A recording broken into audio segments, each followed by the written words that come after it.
Hey, true crime fanatics, this is Claire. And I'm Andy. You're tuned in to the Homicide Hobbies podcast, which is a podcast for people who love to hear about the horrendous crimes that people commit. Enjoy. What do you got for us today? Today is Thanksgiving, so happy Thanksgiving. Be thankful you're not murdered. Thankful for your family if you get along with them, and if you don't get along with them, be thankful. Hopefully they live far away. I was going to say, be thankful they're not around you and you're listening to some Homicide Hobbies, because that's how you can get your fix. Our where is Corpus Christi, Texas. Our when is 2014. Minus child abuse and anything having to do with kids. It checks a lot of the boxes, so just be forewarned, people. Your triggers are, there are no triggers. The triggers are, it's all a trigger. Triggers are Andrea's brain hole's in denial, and she just don't want to do triggers. Good luck to you. Now, go on. I've got it saved. So I've got it saved for later in the case, but I feel like you'll just understand when we get to it why I was excited about this case for you, Claire. You're a sick son bitch. Everybody listening today is somebody's child. Nobody was created in a tube and grown. Everyone listening is someone's child. So I ask you, at any point in your childhood up to 18 years of age, or perhaps older, but our criminal, he was 18 at the point of, have you ever looked at one of your parents and gone, that's one fine piece of ass? I sure fucking haven't, and now I'm curious what the fuck childhood you had, you sick son of a bitch. I don't even want to know which one of our parents you were thinking about. Not me, my feller that I'm doing the case on. Thank you very much. You just dirty ass pervert. Question. No, I'm sure fucking haven't. You need medical assistance. Why did you even ask that question? What is wrong with you? Not me, the feller. So I'm going to take that as a no, that you haven't found one of your parents attractive. No, don't take it as a no. It's a fuck no, you dirty pig. Okay. Well, then how about the family pet? More specifically, Andrea, the family cat. What is wrong with you? Now it makes me curious what started all the decline.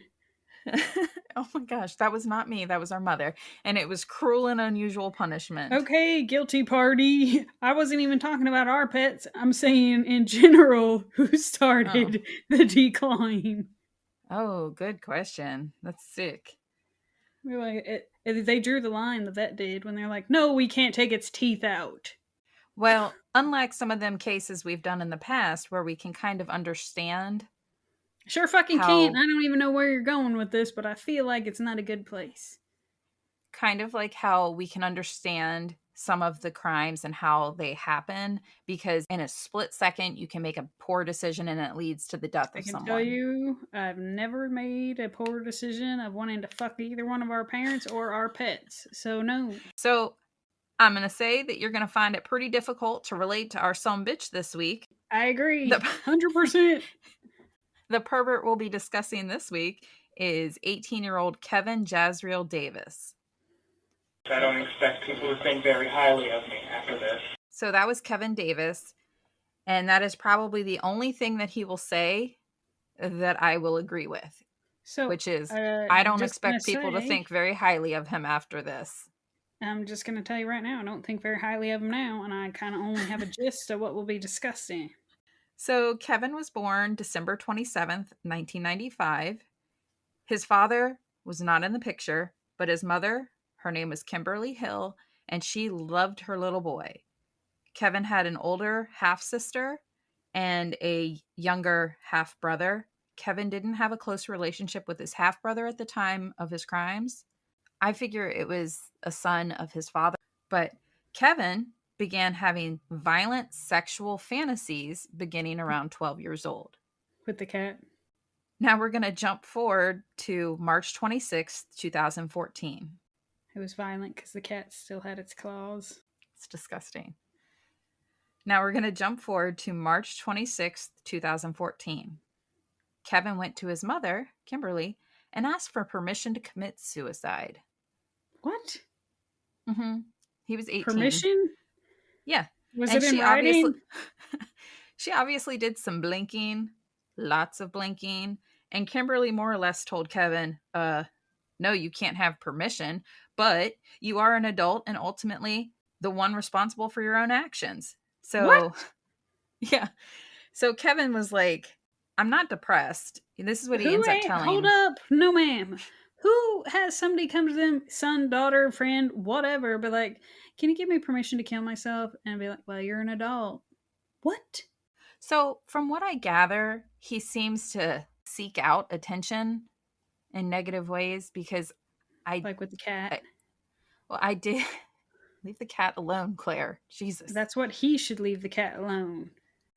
He did live with his sister, his half-sister, because she didn't live too far away, because I feel like there was some drama with his mom where she just felt like she couldn't handle him at times because he was too much.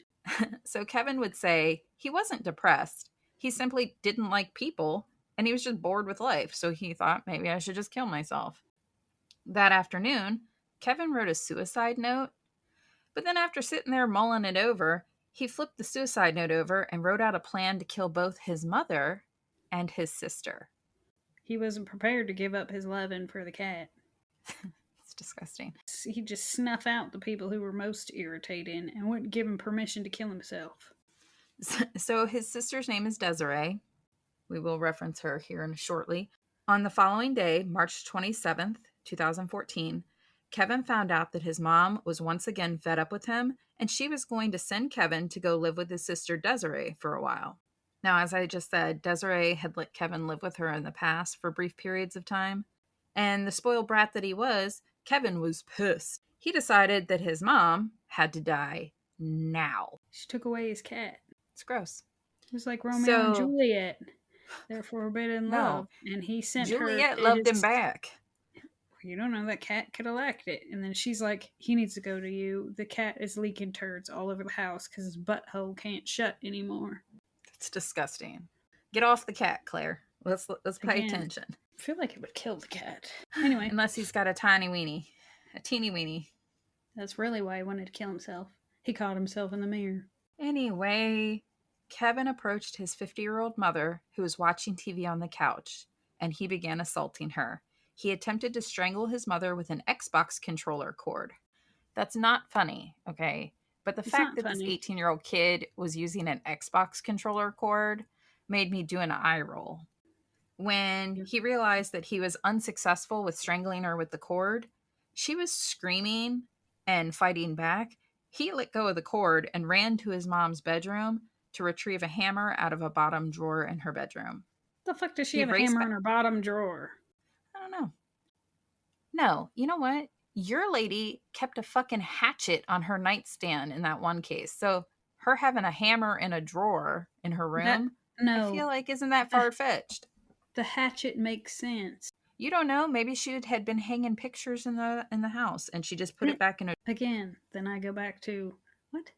Who has a handyman drawer in their bedroom? You know, whatever. It's an apartment. Maybe it was a small apartment. Maybe she didn't have a utility area. That's what the kitchen's for. Never been sleeping and go, you know what, I need to hang this. Roll over and grab a hammer and nails. Anyway, Kevin now has the hammer. He raced back to the living room where he began to hit his mother on the top and back of her head with the hammer. She was still sitting there? Apparently. She tried to play dead at first, but Kevin's assault on his mother did not stop. He continued to wallop his poor mother in the head with the hammer a minimum of 20 times. Why did it... Not to shame her, because I assume she'll be our victim, but this is just going to be a PSA for everyone. Don't play possum. Run! Especially if they leave the room. Go out the window if you got to. Well, I feel like if she was in the living room, the front door couldn't have been too far away. I'm just saying. Apartment. No, I'm agreeing. I've never been in an apartment where the living room's far away from the door. You don't know. I don't know. After the minimum of 20 hits to her skull, her head split open, obviously. Kimberly was still alive. Kevin began dragging his mother's limp body back to her bedroom. He was pulling her by her shirt. He tugged her by her arm. He dragged her by a leg. She wasn't a small woman, and he was a scrawny little kid. Or he's just little. It's a mix of both. She's a heavy-set lady with a scrawny son. Eventually, Kevin gets his mother's brutally battered body back to her bedroom, and she's still alive. So this little punk went to the kitchen and grabbed a knife. Since smashing her skull open with the hammer had not successfully killed his mother, he began kicking at the top of Kimberly's shattered skull to open it more. Oh, now, no. I have watched his interview with the police several times. Kevin forgot about his, like, the next part of his, like, what he was doing, his actions. He said he had trouble remembering where exactly he was when he used the kitchen knife on his mother, whether it was in the hall or the bedroom.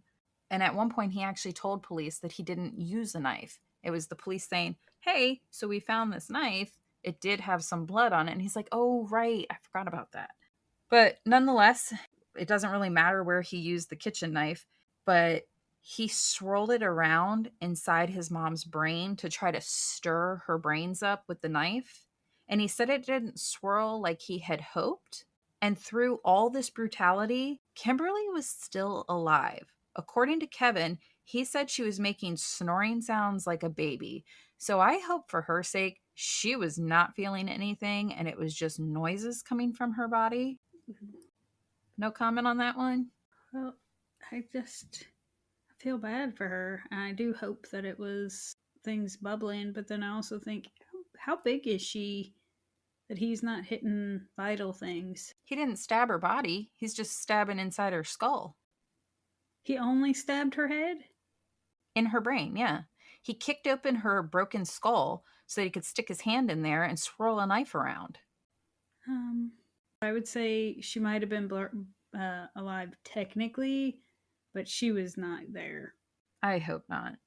Kevin then tells police that was when he made the decision to place his hand inside his mom's skull. He squished his grubby little fingers into her brains to swarm around. That's his wording, not mine. He continued to squish her brains between his fingers until she no longer moaned or groaned, and she eventually stopped breathing. How old is he? 18. That's really disgusting. So if I haven't shocked you yet with what Kevin has put his mother through, he would later tell the police and I guess some sort of therapist that was trying to distinguish whether or not he was crazy or not, that when he had his hands in his mother's skull, that he said it was the consistency of putty and that he tasted it. Like he tasted his mom's brains. I don't know if he just licked his fingers or took a bite. I don't want to know. It's disgusting. I don't know why someone would want to do that to their parent that has done nothing but love and support them. They're disgusting. I don't even know why you would do that. Because enough is not enough for Kevin.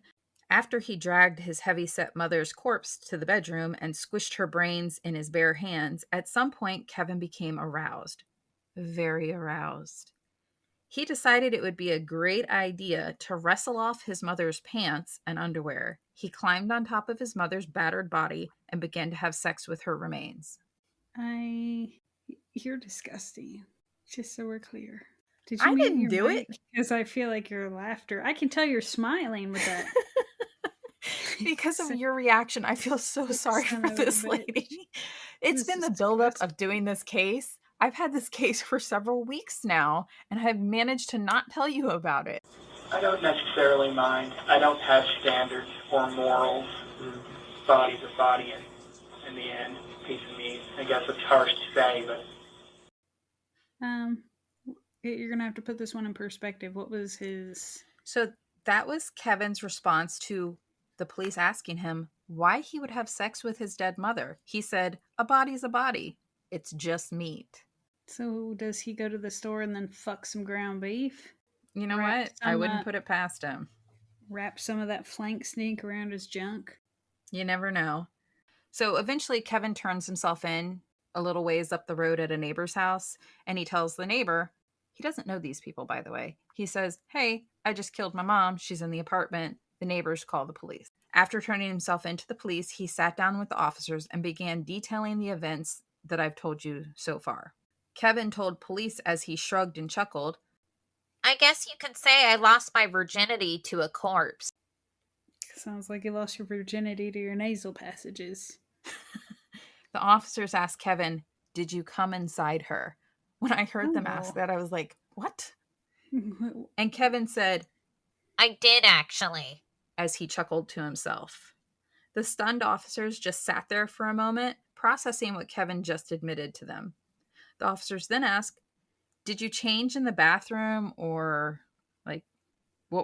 they wanted to know what is the next step of how everything transpired.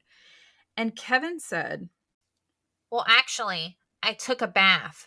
My penis was, that's a little personal, but yeah, I needed to clean it off. So, then I changed. I was just like, that's disgusting.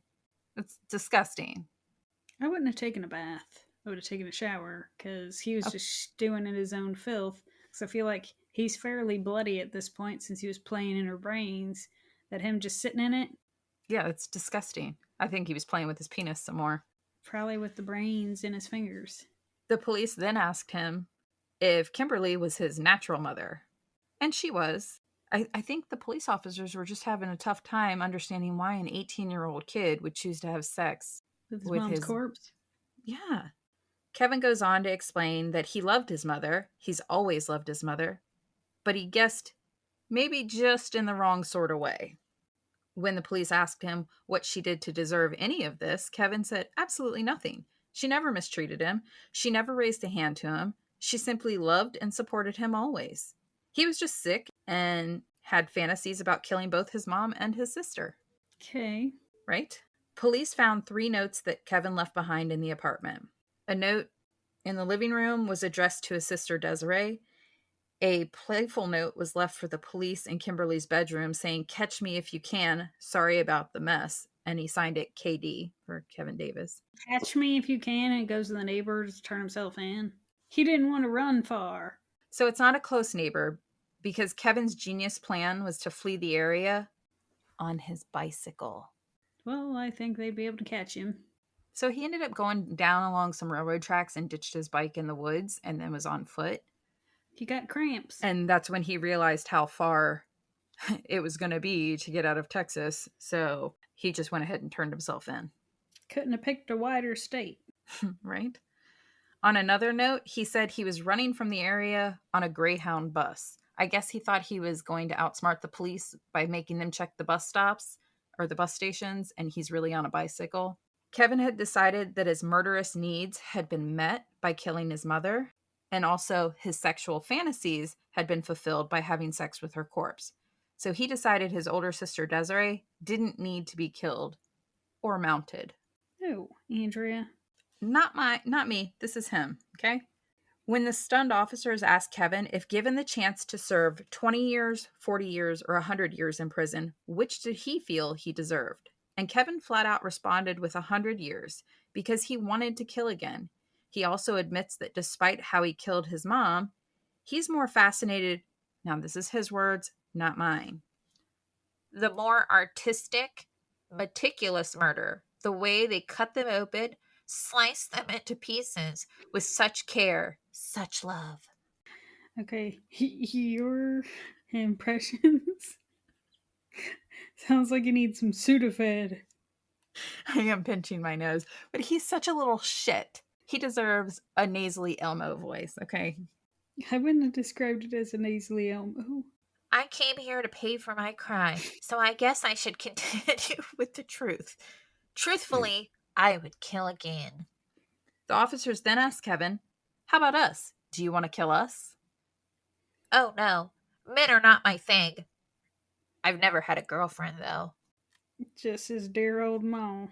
He described his perfect murder fantasy for his next killing. So if given the opportunity, this is what he would choose to do. Sneaking into her house, disabling her boyfriend. Yeah. Sorry.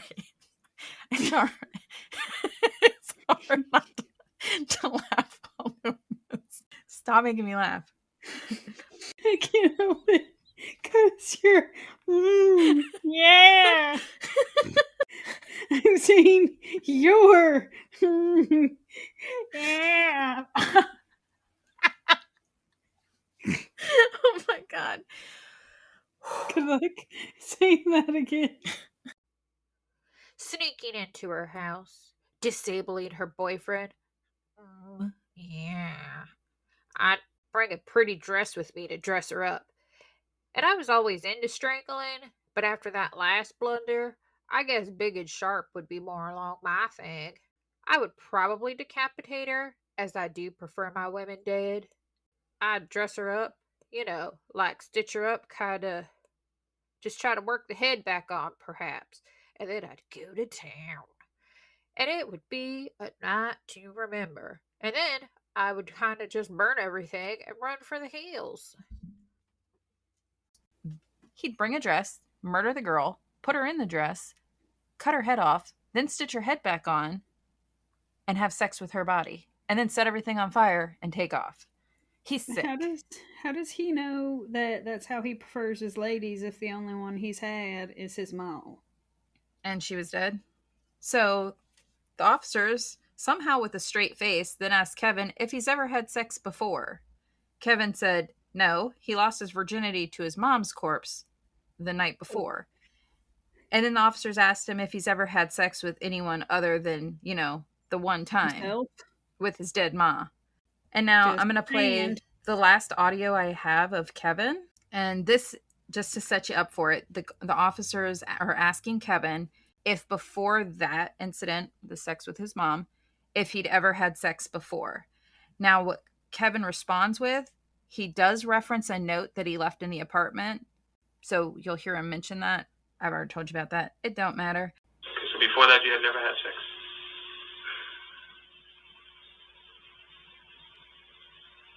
Well, I guess since I'm being quiet about it, I might as well tell you now. And it's on the note too, the PS part. We used to have a gray cat named Claire. Oh yeah, VCL is a thing of mine too. Now you know. And so I strangled it, I drowned it, and then I cut it open, and you know the rest. You kind of get the rest. You had sex with the cat, with the dead cat? Yeah, ripped it open, stuck it in there. Yeah. So that was Kevin Davis admitting to strangling and drowning the gray cat named Claire. I heard you laugh. You sick, sick son of a bitch. That's what made me pick this case. I figured cat named Claire. It's disgusting. Although I was curious when you said there'd be cat fucking. That I don't know how a cat would survive. But it makes sense. He just likes to rub his willy into dead things, which is what is the mental diagnosis for that? Because clearly something's not firing right, that you have to wrap your meat in some undead. I don't know, but the fact that he admits to strangling it, drowning it, and cutting it open and just sticking his junk into what he split open, that's disgusting. Yes. And where did he do this? Like, I have no idea. I don't feel like if he actually did that, how would there not be a disgusting mess? And where did he put the cat? I have no idea. I don't know that I believe it. So they did have a gray cat named Claire that was I know you want to cling missing. To Claire got gutted and fucked, but I just don't see, the crumb sprinklings of the youngins that they do. So I don't see him gutting a cat or strangling it, really, even if it's his cat, that the claws, the teeth, the whatever. The only reason I kind of believe him is if he drowned the cat, that tells me he's in the bathroom. So I feel like if he had any sort of common sense, or maybe that's one of the reasons his mom sent him to go live with his sister. Maybe she found the mess and was like, you have some fucking issues, get out. Dude, I don't think you'd send him to live with your younger sister. Older sister. What? Potato. I think you'd be like, dude, if she walked in on him fucking a dead cat, its location isn't the issue. She might not have known he fucked it. She might have just known that he killed the cat. Failed. Like I said, I don't know what transpired. It's just, the shit's fucking disgusting. The only reason why I'm saying I don't know if I believe him is we already know he's an attention seeker, and he seems to be enjoying telling his tales. Well, despite admitting to the murder and making a videotaped confession to the police, Kevin pled not guilty to the charges in court. However, October 6, 2014, Kevin changed his plea to guilty. And all that was left for the jury to decide was what his punishment should be. And after less than 1 hour, the jury returned with their verdict. Kevin should get the maximum sentence, and Kevin smiled at the jury as they sentenced him to life in prison. He is currently serving time at the Jester Mental Health Facility in Richmond, Texas. He will be eligible for parole on March 25th, 2044. And tiny fun fact, Claire, this is the link that you sent me on Facebook to watch something, and then when I clicked it, it took me to the interrogation of Kevin Davis, and I watched the whole thing horrified. And then when I went to talk to you about it, and you were like, I have no fucking clue what you're talking about, I realized that was not what you sent me, and decided to make a case out of it. But funny. That is the sick son of a bitch. Facebook picked your Kevin case. Davis. Yeah. It's disgusting. It was disgusting hearing what he put his poor mom through, and his only reasoning behind it was that he's just sick and fantasized about it. I was just like, what the hell? It's no mystery why he didn't have a girlfriend. It was horrifying to read. But just so we're clear, if I would have watched it on Facebook, I wouldn't have told you that this feller just killed his cat named Claire and fucked its corpse. Well, it was pretty shocking to hear all the things that he did. So I wasn't sure if Facebook was just trying to go with what you're interested in. Fuck you.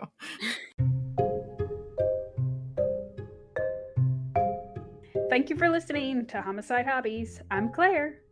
I'm Andy.